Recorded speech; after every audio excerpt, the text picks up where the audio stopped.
हे पक्षीराज, कृपया आमच्या प्रभूंना त्वरित या नागपाशातून मुक्त करा. चिंता करू नका. मी काही क्षणातच माझ्या तीक्ष्ण चोचीने प्रभूंची मुक्तता करतो.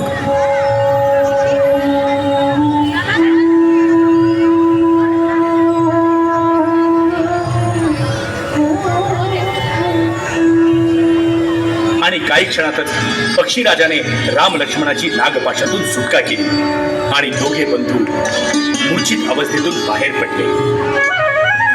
सर्वत्र आनंदी आनंद झाला. हे पक्षी राजा, तुम्ही आमचे प्राण वाचवल्याबद्दल मी तुमचा शतशः ऋणी आहे. प्रभू, तुमची सेवा करण्याची संधी मला मिळाली. माझ्या जन्माचं सार्थक झालं. याचं सारे श्रेय परमवीर हनुमंतांना आहे. त्यांनीच मला त्यांच्या सामर्थ्याच्या बळावर युद्धभूमीवर आणलं.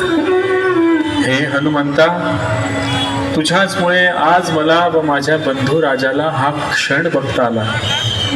तू माझा नुसता सखा नाहीस तर बंधू आहेस. प्रभु श्री रामचंद्र की जय. प्रभु श्री रामचंद्र की जय. सियावर रामचंद्र की जय.